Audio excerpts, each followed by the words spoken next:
So yun guys, nawala yung nawala na yung ABS ng patakbo ko ng mga 100 meters o 200 meters ang tinakbo niya. So nawala, namatay ng ABS. So try natin na i-4x4. So dito ko sa park, try natin 4 high. So yan, umilaw, so ibig sabihin pumasok yung 4 high. Tapos neutral ko tong transmission kasi automatic to. So lagay sa neutral, so i-4 low ko.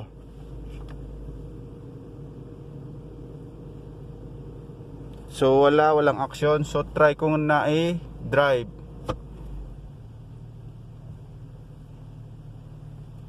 So walang action ng 4 low.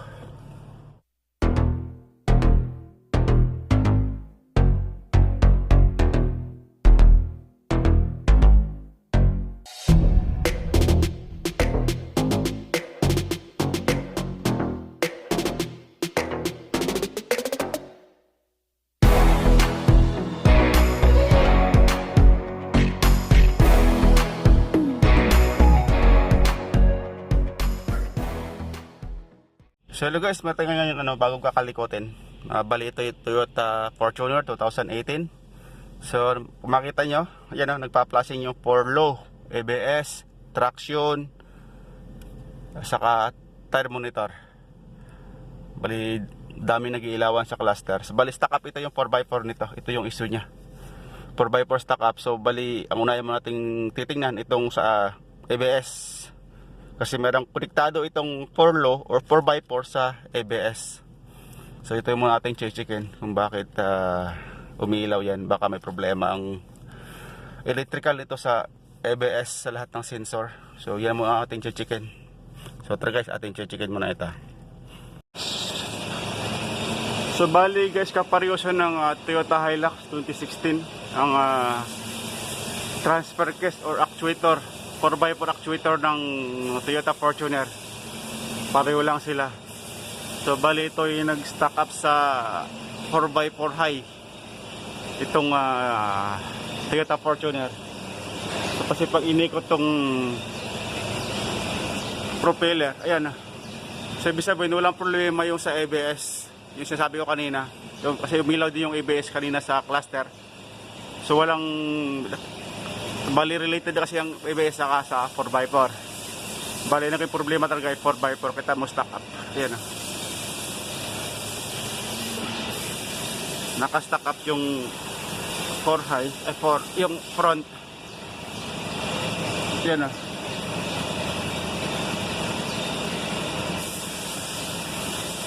pag inikot ko yung harapan na propeller, sumasabay yung sa likod. Matigas. Balik tanggal ito ang actuator, bubuksan natin. Titingnan natin kung anong dahilan. Bakit stuck up sa 4 high.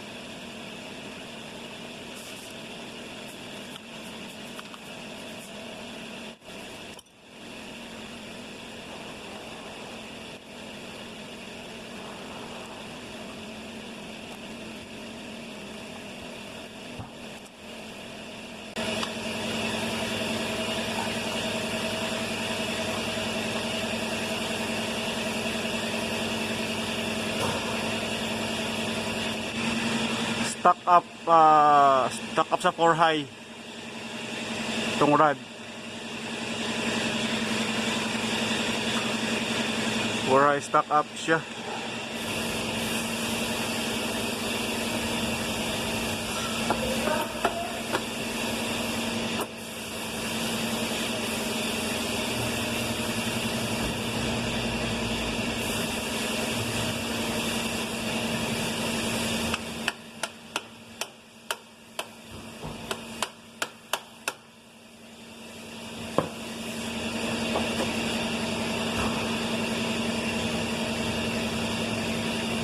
4 high.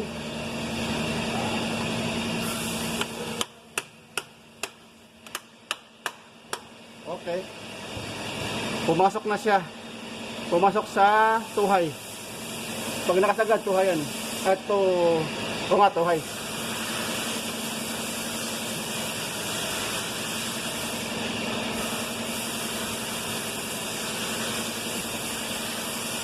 Yan ang propeller mo.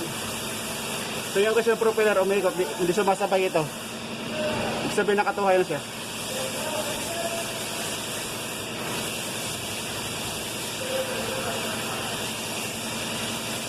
Mag-release na yung gear sa loob. May problema to sa loob.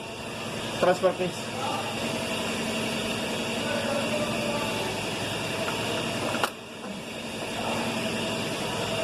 Yan, 2 high. 4 high.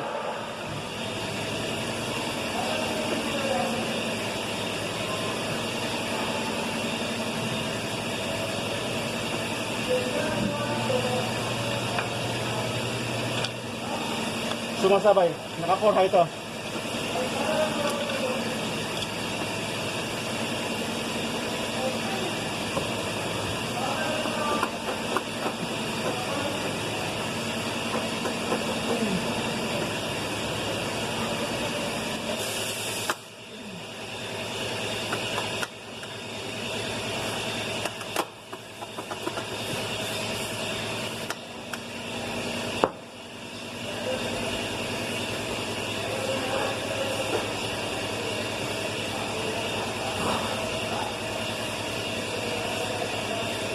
Sa loob ng transfer kasi may problema, kaya matigas ito.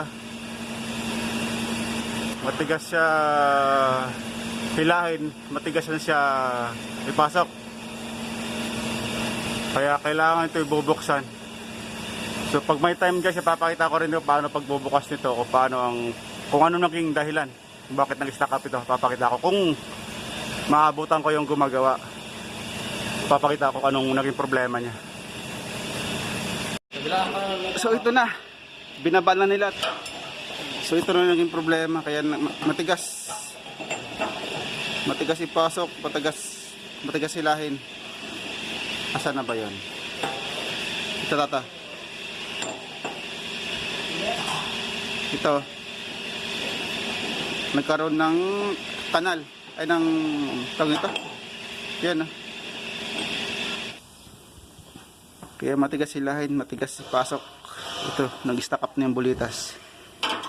Dito yan eh. Dito yung nakapasok yung rod na yan. Dito. So, ito yung bulitas niyan eh. Dito. May bulitas yan dito eh. Di ba Peps, ito yun ah? Oo, sabi eh. Dito yan. Pinakalak lang yung bulitas. Dito. So, itong kanal na yan. Pinakalak niya para maramdaman mo siya pumapasok, kumikas-igas siya. Kaso nga lang, meron na siyang nakabaon na siya rito, kaya hindi na siya ganong kalambot, matigas na. Kaya nag-stack up sa 4 high. So hindi ko lang pinakita ko paano nila binuksan itong transfer case. So ito lang makipapakita ko sa inyo kung ano naging problema. So pagbalik mamaya, saka lang tatiming ulit yung motor. Ito yung isa. Bali dalawa pa lang may tama, pati itong rod na maliit mixi. Yan na. Ito rin nagkatama. Maliban dito sa mabang ito. Ito rin mixi. Ito yung laging sakit nito. Yung nagkakatama yung tinatapatan ng bulitas. So bali ispatan na lang ito para matakpan itong kanal na to, yung butas na to ng bulitas na tinatapatan. Pati itong isa, ispatan na lang ito. Tapos babalik na ulit. Saka yan, okay na. Maging okay na to. Lalambot na siya. Ito kanina pinupukpok ko to para pumasok eh. So yan guys, binalik na yung transfer case. So, na okay na yung pagre-repair. So ito kasi yung rod na yan eh. Diba dati matigas ito. Matigas siyang hilahin, matigas siyang ibalik. So ngayon titestingin natin kung malambot. Ayan. Ito yung naka 2 high, ay 4 high. Tapos yung last na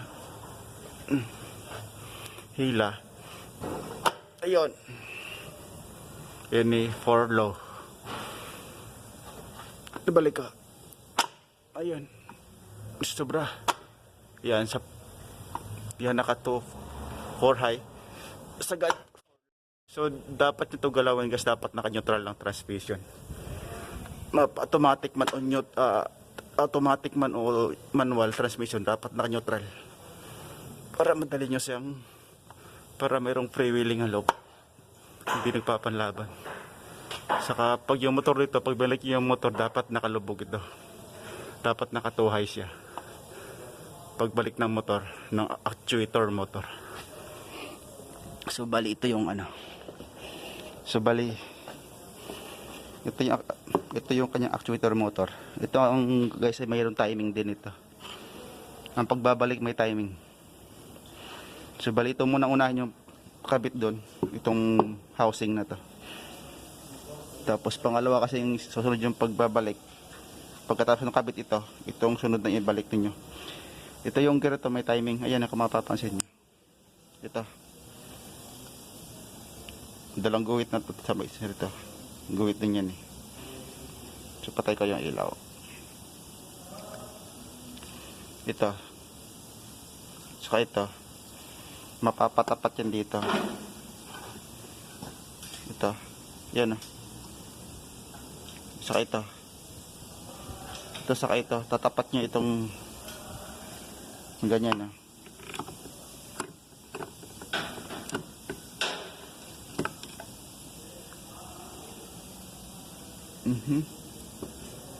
So ingatan nyo ito, yung metal na to, ingatan nyo huwag mahulog. Kasi pag nahulog, pag kumalas ito dito sa spring na to, wala na, pahirapan na.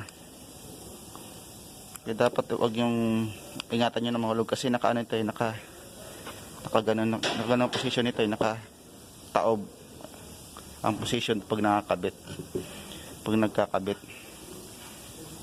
Tapat nyo lang itong timing na to doon. Yan. Dito. Pag sa salpak. Ako ganyan. Tapos next nyo kasing ibabalik. Ito. Yung last. Ito mayroon ding timing ito. Itong kulay pula na to. So dapat itong kulay pula na to, kung mapapansin nyo, ayan o, meron din siyang guhit. Yan. Guhit na yun, may makikita yung gatla dito sa may butas na to. Ayan o, meron siyang konting hiwa. Yan, itapat nyo lang dyan. Yan, ganyan, bago nyo salpak. Yan o, nakatapat na. Yan, bago nyo itakip dito. Yan ang pagta-timing guys, kasi pag hindi timing ito, magluluko din yung 4x4, hindi rin siya gagana ng ayos, o kaya magbiblink din yung 4x4 low. Basta yun lang, huwag yung kalimutang i-timing sa bago nyo ikabit. So mamaya papakita ko rin paano pagkakabit, so paano sa itakip doon. So yun guys, ganito yung position niya pagkakabit ng motor. So dapat nakalubog yun kasi pag nakalubog yan, naka 2 high. So dapat to naka konting adjust dito, kasi pag nalalagay ng takip.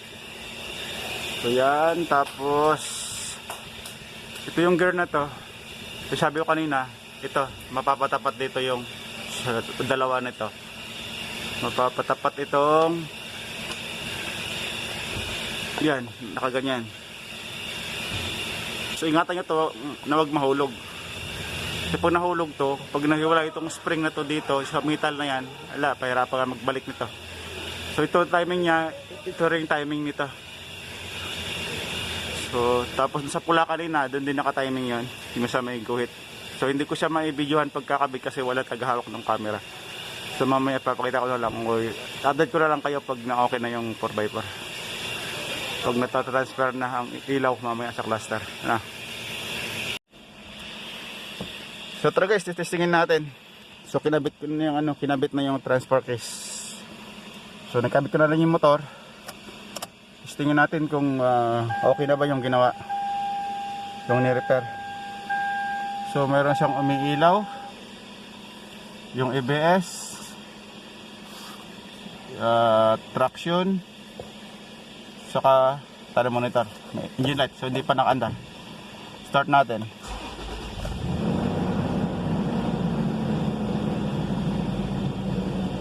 So andyan pa rin. So baba ko yung handbrake. So nawala ang sa handbrake, may umiilaw pa rin sa ABS. So hindi siya nawala. So check natin, boy ka ilaw. 4x4 switch natin, 4 high. So nagbi-blinking. So patakbo ko muna to, takbuhin ko muna siya. Subukan mo na patakbuhin. So yung blinking ng 4x4 hindi nag-blinking siya. So hindi siya na-engage. So off ko muna ang engine. So mamaya ko na disconnect yung battery. Try ko munang patakbuhin para mawala yung ABS. So nawala yung 4x4. So road test ko muna guys. So yun guys, nawala yung nawala na yung ABS ng patakbo ko ng mga 100 meters o 200 meters ang tinakbo niya. So nawala, namatay ng ABS. So try natin na i-4x4. So ko sa park, try natin 4 high. So yan, umilaw. So ibig sabihin pumasok yung 4 high. Tapos neutral ko tong transmission, si automatic to. So lagay sa neutral. So E4 low ko.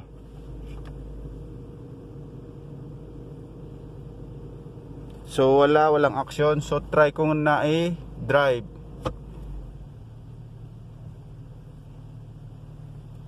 So walang action ng 4 low. So balik ko sa 4 high. So 4 low ulit. So yan, blinking. So pumasok na. So naka-neutral yung transfer case. Kaya kailangan guys, para transfer kayo sa 4 low, dapat naka-neutral ang transfer case, o kaya yung transmission, o kaya yung pag naka-manual man, dapat naka-neutral din. So drive natin. So naka-4 low. So drive ko. So okay. So tagalin ko sa 4 low. Lagay sa 4 high. So okay, namatay yung lead indicator. Ibig sabihin naka 4 high na to. Naka-disengage sa 4 low. So balik ko sa 2 high. So okay na. So drive ko.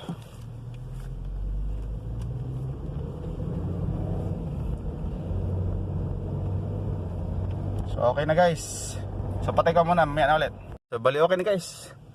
Okay na yung 4x4. So checkin ko ulit para makasigurado tayo bago natin ibigay sa user, sa may-ari. So lagay ko siya 4 high. So nag-indicate, yun o, yung kulay green. So okay na siya. So drive ko. Yan. Reverse. Yung reverse. Drive. So neutral ko muna ang transmission bago ko ilagay sa 4 low. Yun na, nagbi-blink. So traction 4 low, drive. So okay na siya. Neutral ulit, balik sa 4 high, 2 high. So okay na guys. So balik pag kayo naka-trouble nito, may pahabol na ako. So kayo naka-trouble, so kailangan niya munang alisin yung ABS light kasi hindi siya gagana hanggat merong umiilaw na ABS. So kailangan mo siyang alisin o kaya re-reparin muna kung may problema yung ABS sensor. Kailangan mo siya ma-repair muna bago gumana yung 4x4. Kasi pag may problema yung ABS, hindi gagana yung 4x4. So yun lang guys ang may bigay kong tips sa inyo. Sa meron kayong